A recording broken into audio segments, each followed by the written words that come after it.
Praise the lord. પ્રભુ ઈસુના નામમાં આપ સર્વને પ્રેમી સલામ. પ્રભુના વચનોમાંથી શીખવા માગીએ છીએ. ગીતશાસ્ત્રનું પુસ્તક 91મો અધ્યાય અને તેની 4થી કલમ. ત્યાં લખવામાં આવ્યું છે, તે પોતાના પીછાથી તને ઢાંકશે અને તેની પાંખો તળે તને આશ્રય મળશે. આ વચન દાઉદ ભક્તને માટે હતું, આજે આપણા માટે પણ છે. રૂથ જે મોઆબેણ હતી અને મોઆબ દેશમાંથી આવી હતી. ત્યાં લખવામાં આવ્યું હતું કે મોઆબી કોઈ દેવની મંડળીમાં આવે નહીં. પ્રવેશ પામવા માટે નિષેધ હતો, પરંતુ આ વ્યક્તિ ઇસ્રાયેલના દેવના પાંખોને આશ્રયે આવે છે અને પ્રભુ તરફથી એને પૂરેપૂરું રક્ષણ મળે છે અને એ એટલા પ્રભુના વંશાવળીમાં એનું નામ આવી જાય છે. હરેક વ્યક્તિ જે પ્રભુના પાંખોની છાયા નીચે આવે છે, તેના પીછાથી ઢંકાઈ જાય છે, એવા વ્યક્તિઓને પ્રભુ આશ્રય આપે છે.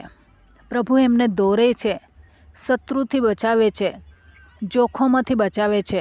પરંતુ જ્યારે પ્રભુના આશ્રયે જઈએ છીએ ત્યારે ગીતશાસ્ત્ર 46માં લખવામાં આવ્યું છે કે દેવ આપણો આશ્રય તથા સામર્થ્ય છે, સંકટના સમયે તે હાજર મદદગાર છે. જો સંકટના સમયે ઈશ્વર પર ભરોસો રાખીએ છીએ તો એ હાજર મદદ કરવાને માટે તત્પર છે. પણ ગેરંટી છે ભરોસો રાખવો જોઈએ. પછી બે મન સાથે આપણે ભરોસો રાખીશું. એ પ્રભુ આપણા અંતઃકરણને જાણે છે કે કેવા મન સાથે આપણે પ્રભુની પાસે આવેલા છે.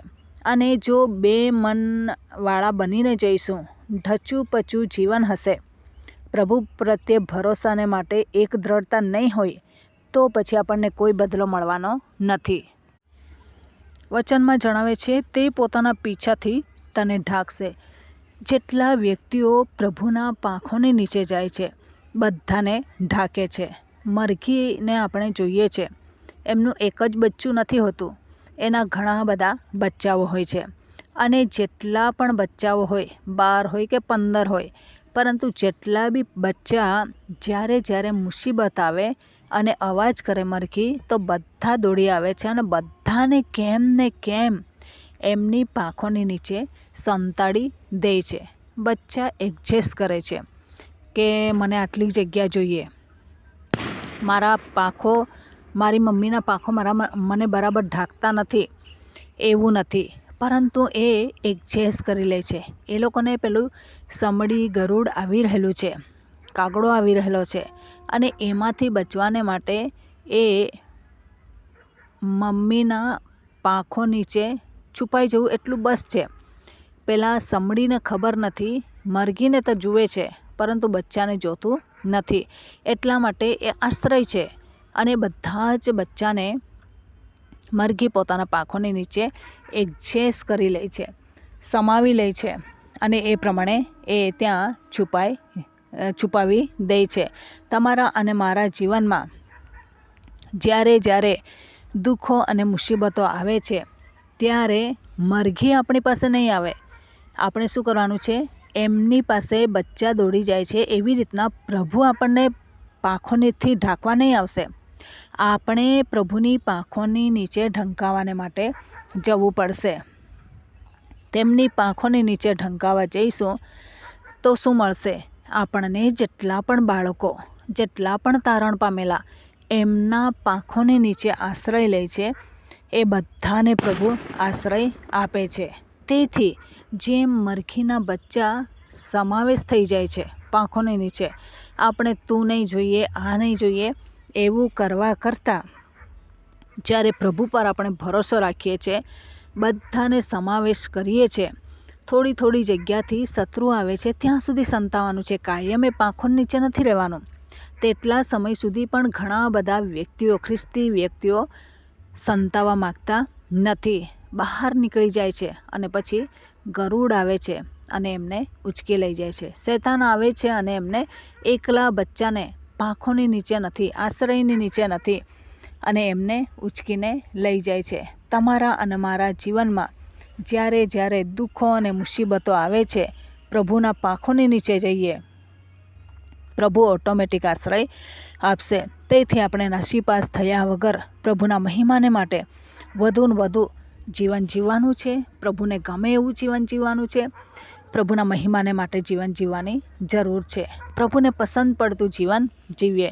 પ્રભુના કાર્યમાં આગળ અને આગળ વધીએ. દુનિયા તરફ દ્રષ્ટિ નહીં કરીએ, પરંતુ આપણી દ્રષ્ટિ હંમેશા પ્રભુના પાંખોને નીચે રાખીએ અને પ્રભુ હંમેશા આપણને ઢાંકતો રહેશે.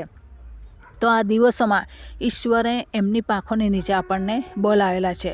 જેમ રૂથ મોઆબ દેશમાંથી યહૂદિયાના દેશમાં બેથલેહેમ પ્રભુના પાંખોની નીચે હતું, ત્યાં છુપાવાને માટે આવી ગઈ. પ્રભુએ એને આશ્રય આપ્યો.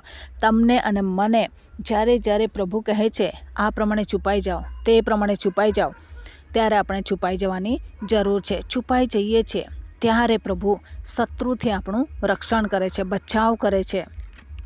તેથી આપણે શા માટે દુઃખ ભોગવવાનું? આપણે દુઃખ નહીં ભોગવીએ, પરંતુ પ્રભુના આશ્રયે આવીએ, તેના પીછાની નીચે ઢંકાઈ જઈએ અને એવા સમયમાં આપણને આશ્રય મળશે. તો આ વચન પ્રમાણે જીવન જીવવા પ્રભુ આપણને સહાય કરે. વચનનો આશીર્વાદ પ્રભુ આપણને સર્વને પૂરો પાડે. આમેન. પ્રાર્થના કરીએ. પ્રેમાળ પરમેશ્વર પિતા, અમે તમારો આભાર માનીએ છીએ, તમારી સ્તુતિ કરીએ છીએ. રાજાઓના રાજા, પ્રભુઓના પ્રભુ તમે છો. દયાના સાગર તમે છો. કરુણામય ઈશ્વર પિતા તમે છો. માર્ગ, સત્ય, જીવન તમે છો. તમે અમારી સંતાવાની જગ્યા છો. તમે અમારા કૃપાનિધિ છો. તમામ શ્રોતાજનોને પ્રભુ તમારી કૃપામાં ધરી રાખો. હરેક જોખમોમાંથી બચાવજો. વધુ ને વધુ તમારા મહેમાન માટે ઉપયોગી જીવન જીવવાને માટે મદદ કરો. તમે સામર્થ્યવાન દેવ છો, તાકાતવાન દેવ છો. એના માટે પ્રભુ અમે તમારો આભાર માનીએ છીએ, તમારી સ્તુતિ કરીએ છીએ. અને દરેકને પ્રભુ તમે સુદૃઢ બનાવજો અને તમારા મહેમાન માટે ઉપયોગી બનાવો, એવી કૃપા અમે માગીએ છીએ. જેટલા પણ મુસીબતો, સંકટો આવે છે, એવા સમયમાં તમામ શ્રોતાજનો તમારા આશ્રય નીચે આવે, એવી કૃપા અમે તમારી પાસે માગીએ છીએ. તમારા ગૌરવાન અને પરાક્રમી હાથોની અંદર આ દરેક બાબતોને સોંપી દેતા આ પ્રાર્થના પ્રભુ ઈસુના મૂલ્યવાન નામની અંદર માગીએ છીએ. Amen. Thank you. Praise the lord. God bless you. Amen.